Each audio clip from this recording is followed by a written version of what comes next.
Hello hello, j'espère que vous allez bien. Alors aujourd'hui, je vous fais une nouvelle vidéo. C'est mes préférés, les classiques chez les maisons de luxe. Alors du coup, je vais prendre maison de luxe par maison de luxe et je vais vous donner du coup le classique, mes préférés. Voilà. En tout cas, si vous ne me connaissez pas, je suis Margot alias Margavalux sur les réseaux. N'hésitez pas à me suivre sur Instagram juste ici. Également désormais sur TikTok, je vous le mets aussi juste ici. Je vous fais de plus en plus des petites vidéos avec des conseils luxe, des bons plans, des tips. Je vous fais également des conseils. Voilà, je fais pas mal de petites choses où j'essaie de vous apprendre des choses, je vous fais des petites sélections également et je trouve ça sympa et j'espère que ça vous plaira également. Donc n'hésitez pas à aller me voir sur TikTok si vous avez un petit compte TikTok. Et n'hésitez pas toujours à vous abonner à ma chaîne YouTube et à commenter cette vidéo si le contenu vous plaît. Bon, c'est parti, n'attendons plus. Démarrons. On va commencer chez Chanel. Alors chez Chanel, clairement mon favori ça va être le Timeless, le classique, le sac classique, voilà. Au niveau des couleurs, bon, j'aime toutes les couleurs. Si je pouvais tous les avoir, je serais ravie, sans en payer forcément le prix, parce qu'effectivement, les prix ont explosé et je trouve malheureusement qu'au niveau de la qualité, ça a un peu baissé. Après, je ne dirais pas que je n'en achèterai jamais plus, parce qu'effectivement, si un jour il se trouve que j'ai les moyens de m'acheter des sacs Chanel comme ça, effectivement, j'en achèterai, hein, ça c'est sûr. En tout cas, pourquoi celui-là et pourquoi pas par exemple le 255? Je trouve que le Chanel Timeless fait un peu plus à la mode, est un peu plus vu. J'aime bien aussi le fait qu'il se décline en énormément de couleurs, de matières, enfin vraiment il y a beaucoup de choses. Et pourquoi pas le Chanel 19? Parce que le Chanel 19, je trouve qu'il est beaucoup plus... C'est un modèle qu'on peut plus sortir en journée qu'en soirée. Le Timeless, vraiment, il se décline en énormément de couleurs et de matières, ce qui permet vraiment de le porter en journée comme en soirée. Donc je le trouve très pratique et surtout il a il a quand même pas mal de tailles différentes. Ensuite, du coup, chez Hermès, mon classique préféré, ça va être le Birkin. Alors, j'ai pas mal hésité avec le Kelly, honnêtement, j'aime bien les deux. Mais j'avoue que désormais, j'ai une préférence quand même pour le Birkin. J'aimerais dans tous les cas avoir les deux, on va pas se mentir. Et pareil, au niveau des couleurs, j'aimerais tous les avoir. Vous savez, dans un dressing énorme à la Sex and the City, où il y a tous mes sacs alignés, un par un, magnifiques, rangés, enfin bref. Vous imaginez la scène, je crois qu'on rêve toutes de ça. Toutes les nanas qui aiment le luxe comme moi, on rêve toutes de ça. Bref, voilà, ça serait vraiment le dream ultime. Le dream luxe, on va dire ultime, parce que bon, là, j'ai d'autres rêves forcément que d'acheter des sacs de luxe. Mais voilà, ça serait vraiment incroyable. Et pour mon premier sac Hermès Birkin, j'aimerais énormément le taille 25. J'adore les petits sacs, donc taille 25, couleur craie, cuir Togo. Et pour la bijouterie, plutôt doré, effectivement. Je pense que je partirais plutôt sur du doré avec cette couleur craie ou rose doré. À voir. Ensuite, chez Dior, j'ai pas vraiment hésité au final parce que mon choix se porterait plutôt sur le Lady Dior. J'adore ce sac, je suis une grande fan et à mon plus grand blâme, les prix ont énormément augmenté, donc je suis un peu dégoûtée, j'ai un peu loupé le coche. Cependant, on en trouve d'occasion qui ne sont pas encore trop chères.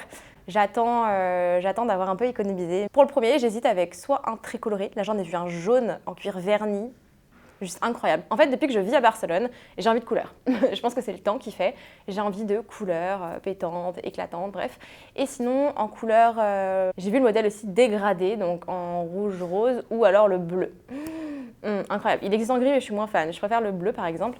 Je le trouve incroyable, clairement. Et sinon, le noir, tout simple, on s'embête pas. Pareil, j'aimerais l'avoir dans toutes les couleurs, voilà. Surtout les nouveaux qu'ils ont fait. Là. Bon, c'est des micros, on peut rien mettre dedans, même mon téléphone ne rentre pas, mais ils l'ont fait en bleu, jaune, orange, rose, vert, enfin bref, des couleurs de fou. Et il est incroyable, je l'ai vu, je l'ai essayé en vrai à Londres et c'était, j'avais trop envie de me prendre, mais bon, 2900 € pour des tout petits sacs. Clairement, il fait cette taille-là, hein. Je mens pas, franchement, c'est un accessoire de mode, c'est pas un sac. Ensuite, on part chez la maison Louis Vuitton. Alors là, c'est une de mes maisons préférées.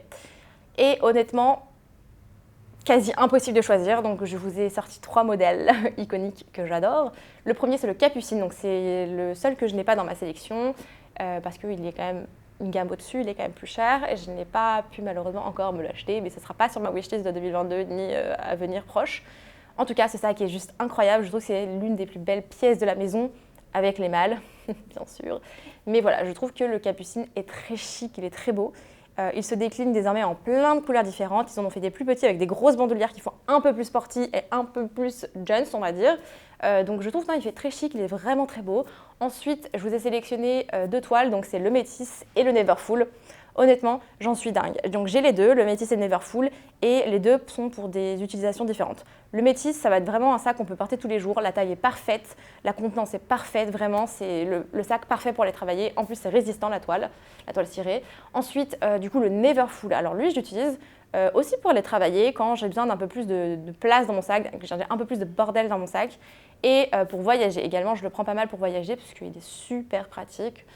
Ça reste un cabas, hein, donc, et en plus il est très résistant. Donc pour le coup, ces 2 sacs-là, c'est mes préférés. Pour le coup, ils sont vraiment, vraiment très résistants. Et bon, le Capucine, bon, je ne l'ai pas encore, mais il est vraiment cool. Ensuite, chez la maison Prada, j'adore le modèle Cléo. J'essaierai de vous mettre toutes les photos de chaque modèle ici dont je vous parle, comme ça vous l'avez bien en tête. Donc le Cléo, pareil, il se décline en plein de couleurs, plein de modèles différents. J'aime énormément. J'aime particulièrement les derniers qu'ils ont fait dans les couleurs un peu pastel. Le vert pastel, le bleu pastel, même le jaune pastel est très sympa. J'aime beaucoup ce modèle. Je ne sais pas si je le porterai tous les jours, honnêtement, parce qu'il est quand même un peu plus difficile à porter. C'est un cuir aussi lisse, donc un peu plus fragile. Donc, effectivement, je ne le porterai pas tous les jours dans tous les cas. Ensuite, chez Gucci, là, je vous ai sélectionné le Jackie, je ne sais pas comment on dit, Jackie 1981. Donc, c'est un modèle emblématique de la maison. Et pourquoi celui-là? Tout simplement, alors au début, je n'aurais pas dit celui-là, mais finalement, j'ai croisé une personne dans un hôtel à Barcelone.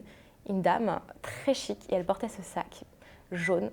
Mais alors, incroyable, vraiment, quelle classe, mais quelle classe. J'aurais dû la prendre en photo, lui demander une grande classe, franchement. Et à ce moment-là, je me suis dit, waouh, effectivement, ce modèle porté, en fait, incroyable, vraiment, il est magnifique. Donc voilà pourquoi, tout simplement parce que j'ai flashé sur une personne qui le portait, je me suis dit, ah ouais, incroyable. Souvent, moi, quand je flash sur des sacs, c'est que je les ai vus porter en vrai et je me dis, waouh. Donc voilà pourquoi chez Gucci. Ensuite, chez Fendi, bon, c'est pas étonnant, on va partir sur le sac baguette. Voilà. Je suis une grande fan de Sex and the City et ça a été vraiment le premier sac à faire entre guillemets une collab avec une série. Et ce sac est mythique aujourd'hui. Et pareil, il se décline en des milliers de coloris, de matières, etc. J'adore. Ils en ont sorti un récemment, je ne sais pas si j'arriverai à vous trouver la photo, pas en tissu, mais en tricot. Alors je sais que c'est un très mauvais investissement le tricot, mais alors, une beauté. Comme chez Chanel, ils ont sorti un sac de la dernière collection là, en tricot. Je crois que c'est le modèle Chanel 19 en tricot. Incroyable, franchement incroyable. Je l'ai vu en boutique, j'aurais pu craquer dessus, mais franchement, c'est trop fragile. Mais en tout cas, chez Fendi, voilà, sac baguette en tricot. Même tout pareil, tous les modèles, j'adore. J'en ai vu un aussi tout petit en fourrure avec les couleurs Fendi. Magnifique. Ensuite, chez Saint Laurent, alors pareil, j'hésite vraiment entre deux, donc le Niki et le Sunset. Donc le Sunset est quand même un peu plus connu, j'avoue, mais j'aime beaucoup le Niki. Le Niki, il est sur mes wishlist depuis un petit moment, en camel et matière suédine. J'adore, je suis très fan. Le Sunset, pareil, c'est un sac que j'ai revendu parce que du coup, j'avais le tout petit et je m'en servais pas forcément vu que j'avais acheté Chanel. Donc, c'est un sac qui est assez similaire en termes de contenance et voilà, de forme, entre guillemets. Et je portais beaucoup plus de Chanel, donc le Sunset, malheureusement, il reste un peu au placard. Mais c'est un sac qui est très chic, qui est très classe. J'aime beaucoup. Le cuir est très sympa également, c'est assez résistant. Attention quand même voilà, aux griffures d'ongles, tout ça, hein, voilà. Mais sinon, je trouve que c'est des modèles qui sont très chouettes. Et chez Balenciaga, je choisis le City, le classique. Moi, je l'ai du coup en couleur argentée. Voilà, il est trop beau, je l'adore. Il est très très pratique. Je l'ai mis et remis et remis. Franchement, c'est le sac fourre-tout. Il est parfait pour aller travailler au final, je trouve. Il est un peu passe-partout, il n'est pas trop bling-bling, trop connu. Voilà, je trouve qu'il est pas mal. Quand on ne connaît pas trop le luxe, on ne sait pas forcément quelle marque c'est. C'est pas écrit dessus, on n'a pas les gros logos énormes comme peut l'avoir le Chanel, etc. Donc je trouve que c'est pas mal, c'est un bon compromis. En plus, maintenant, d'occasion, on en trouve des vraiment pas chers pour le coup et je le trouve adorable. Un sac Balenciaga que j'aimerais prochainement m'offrir serait le City, mais en en tout petit. Je les adore, je les trouve trop mignons. Pourquoi pas en noir? Après, voilà, j'ai peur aussi de ne pas forcément trop le mettre vu que j'ai de la Chanel qui est noire. Mais sinon, voilà, pareil, couleur pétante, un jaune, peut-être un rose pétant. J'aime bien le jaune et le bleu en ce moment. Voilà, c'est un peu les couleurs du moment et que j'aime beaucoup. Donc voilà, donc dites-moi en commentaire, vous, quels sont vos classiques préférés chez les maisons de luxe. En tout cas, voilà mes petites préférences. Il n'y en a pas non plus 36 000. En tout cas, j'espère que cette vidéo vous aura plu. N'hésitez pas toujours à aller me suivre sur Instagram. Vous pouvez également aller me suivre sur TikTok. N'hésitez surtout pas à m'envoyer un message si vous avez des questions. C'est vrai que vous êtes de plus en plus à me poser des questions et je trouve ça génial. On échange énormément. Je trouve ça super intéressant. On échange sur nos vies, nos métiers, nos connaissances parce que parfois, même vous m'apprenez des choses sur le luxe. C'est juste merveilleux. Enfin, je trouve ça vraiment, c'est cool et c'est le but, c'est de vraiment créer un échange. Donc voilà, donc merci en tout cas à vous de regarder mes vidéos. Pour celles et ceux qui regardent à chaque fois mes vidéos, franchement, merci du fond du cœur, ça me touche énormément. Vous commentez à chaque fois et franchement, c'est juste adorable, ça me touche beaucoup, beaucoup. En tout cas, j'espère que cette vidéo vous aura plu et je vous dis à très vite pour une nouvelle vidéo.